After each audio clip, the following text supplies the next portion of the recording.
Richard, there's a lot to digest here in terms of what really is going on as it relates to CPI and PPI. We're seeing decade highs.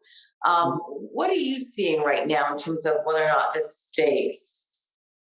Well, what if I were to told you that all things held equal, constant, CPI is going probably close to double digits? And there's a reason. Double digits. Double digits. They could easily see 10% CPI. Yes, we could. And the reason is shelter costs. And we've done a lot of drill downs on shelter costs. It's been a heavy focus for us. We did a big report on it this week. In the CPI data, you have two versions of rent. You have actual rents that they're calculating. You also have owner's equivalent rent. Each statistic in the CPI data is roughly 3 to 4% year over year. Now, if you were to look at any of the apartment rental data that's out there, Zillow, or there's an apartment rent, there's a million of them.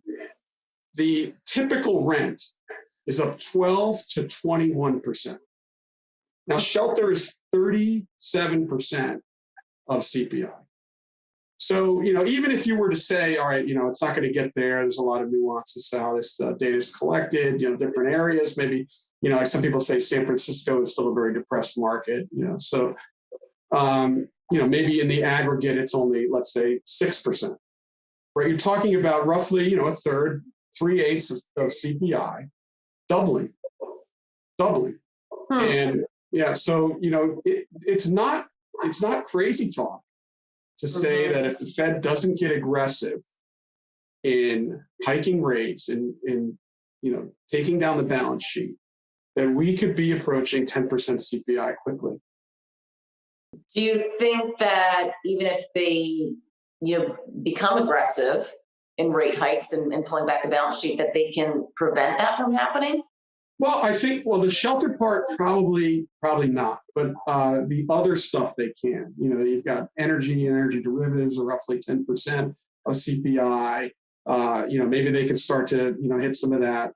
You are starting to see at the margin, it's very much at the margin, but some of the food commodities are starting to roll a little bit in the past month or so in anticipation of tighter, economic conditions by the Fed. And also, to the extent that supply constraints matter, they are opening some of those up too.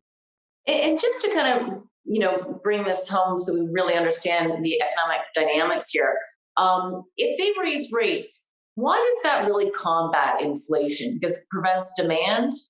Well, so if you want to get back to the kind of monetarist theory, things that Milton Friedman said, Milton Friedman argued that inflation is always a monetary phenomenon.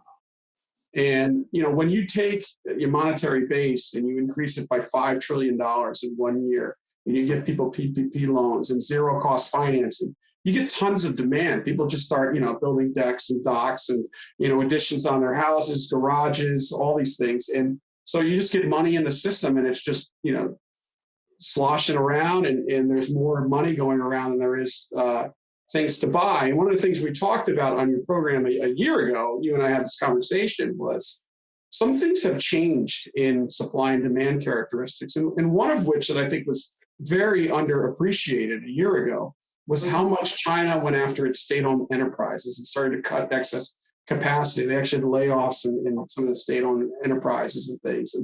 And at the margin, that's less supply. It's the cheapest cost supplier out there, and they're cutting supply. So, at the margin, the price of things go up. And so that was kind of wave one of the inflationary impact was that. Richard, we're going to take a quick break. We'll be right back. We'll pick it up on that note.